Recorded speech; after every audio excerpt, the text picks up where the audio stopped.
दोस्तों, आज मैं आपको एक ऐसी कहानी सुनाने जा रहा हूँ जो आपको भारत की सबसे बहादुर और सम्मानित महिलाओं में से एक के बारे में बताएगी। यह कहानी है झांसी की रानी लक्ष्मीबाई की, जिन्होंने अपने जीवन को देश की स्वतंत्रता के लिए समर्पित कर दिया था। उनका जन्म 19 नवंबर 1828 को वाराणसी में हुआ था और उनका नाम मणिकर्णिका था। उनके पिता का नाम मोरोपंत तांबे और माता का नाम भागीरथी बाई था। मणिकर्णिका का बचपन से ही एक साधारण परिवार में गुजरा, लेकिन उनके माता पिता ने उन्हें अच्छी शिक्षा दिलाने के लिए बहुत मेहनत की। मणिकर्णिका की माता का देहांत जब वह अपेनास 4 साल की थी तब हो गया था। इसके बाद उनके पिता ने उन्हें अपने साथ बिठूर ले जाने का फैसला किया, जहां उन्होंने पेशवा बाजीराव द्वितीय के महल में एक पद संभाला था। यहीं पर मणिकर्णिका की मुलाकात नाना साहिब और तात्या टोपे जैसे महान स्वतंत्रता सेनानियों से हुई, जिन्होंने उनके जीवन को एक नया मोड़ देने में महत्वपूर्ण भूमिका निभाई। मणिकर्णिका का विवाह 1842 में झांसी के राजा गंगाधर राव के साथ हुआ था और इसके बाद उन्हें झांसी की रानी के रूप में जाना जाने लगा। उनके पति का स्वास्थ्य कमजोर था और उनके बीच एक दत्तक पुत्र था जिसका नाम दामोदर राव था। लेकिन रानी लक्ष्मीबाई की जिंदगी में एक बड़ा बदलाव 1853 में आया, जब उनके पति का देहांत हो गया। इसके बाद अंग्रेजों ने झांसी पर हमला करने की योजना बनाई, क्योंकि वे राज्य को हासिल करना चाहते थे। रानी लक्ष्मीबाई ने अपने राज्य की रक्षा के लिए एक सेना तैयार की और अपने दत्तक पुत्र दामोदर राव को अपने उत्तराधिकारी के रूप में घोषित किया। दोस्तों, यह कहानी अभी शुरू ही हुई है और आगे आपको रानी लक्ष्मीबाई के जीवन के बारे में और भी कई रोचक तथ्य और घटनाएं जानने को मिलेंगी। तो बने रहिए मेरे साथ और जानते रहिए कि रानी लक्ष्मीबाई ने अपने जीवन को कैसे देश की स्वतंत्रता के लिए समर्पित किया और इतिहास में अपनी एक अनोखी जगह बनाई।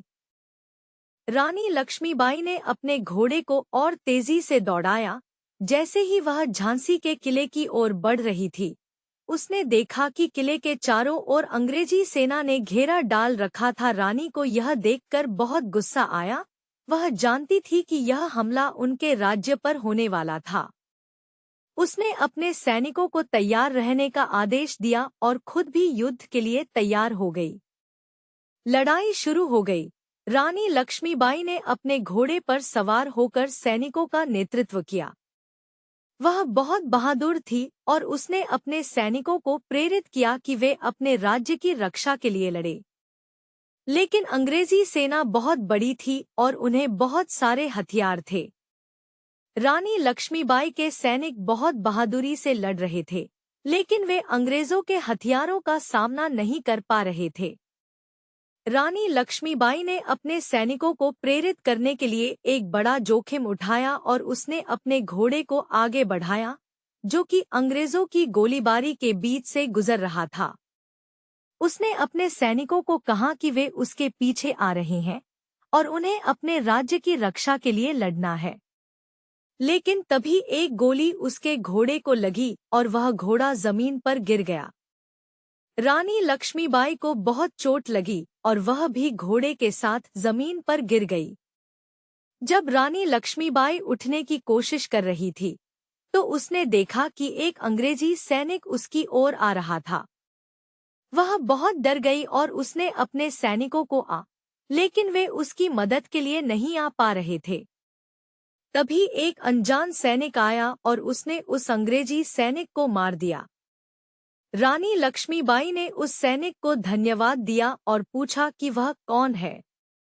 उस सैनिक ने बताया कि वह एक आम आदमी है जो झांसी के राज्य का निवासी है और उसने रानी लक्ष्मीबाई की बहादुरी से प्रेरित होकर युद्ध में भाग लिया है। रानी लक्ष्मीबाई ने उस सैनिक को अपने सैनिकों में शामिल करने का आदेश दिया और उन्हें अपने राज्य की रक्षा के लिए लड़ने के लिए कहा। लेकिन तभी एक और बड़ा हमला हुआ और रानी लक्ष्मीबाई को अपने सैनिकों के साथ पीछे हटना पड़ा। वह बहुत उदास थी और उसने सोचा कि अब उसका राज्य खत्म हो जाएगा, लेकिन उसने हार नहीं मानी और उसने अपने सैनिकों को कहा कि वे अभी भी लड़ सकते हैं और अपने राज्य की रक्षा कर सकते हैं। रानी लक्ष्मीबाई ने अपने सैनिकों को प्रेरित किया और उन्हें कहा कि वे अपने राज्य के लिए लड़ेंगे और उसे बचाएंगे। मित्रों, आज हमने झांसी की रानी की कहानी सुनी, जिन्होंने अपने देश और अपनी जनता के लिए अपना सब कुछ न्यौछावर कर दिया। उनकी वीरता और बलिदान की कहानी हमें आज भी प्रेरित करती है और हमें यह सोचने पर मजबूर करती है कि हम अपने देश के लिए क्या कर सकते हैं। रानी लक्ष्मीबाई की कहानी हमें सिखाती है कि जब हमारे सामने संकट आता है तो हमें हार नहीं माननी चाहिए। हमें अपने लक्ष्यों की प्राप्ति के लिए कड़ी मेहनत करनी चाहिए और अपने देश की सेवा करने के लिए हमें हमेशा तैयार रहना चाहिए।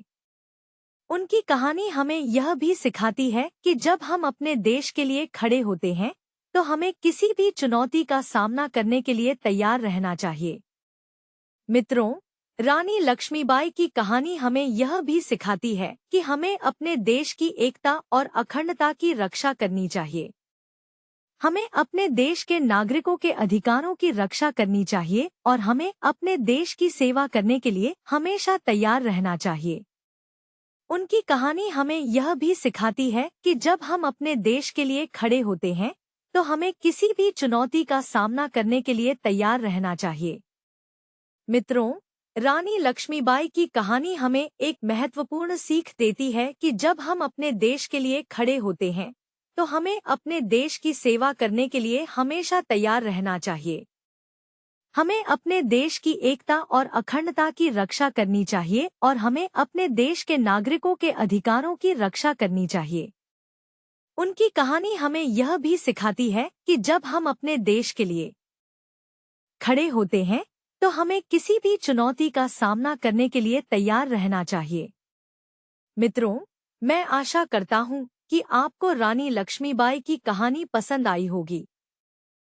अगर आपको यह कहानी पसंद आई है तो कृपया इस वीडियो को लाइक करें और अपने दोस्तों के साथ शेयर करें। अगर आप हमारे चैनल को सब्सक्राइब करना चाहते हैं तो कृपया हमारे चैनल को सब्सक्राइब करें और हमारे भविष्य के वीडियोज के लिए अलर्ट सेट करें। मैं आपको धन्यवाद देता हूं और आपको अगले वीडियो में मिलने की आशा करता हूं।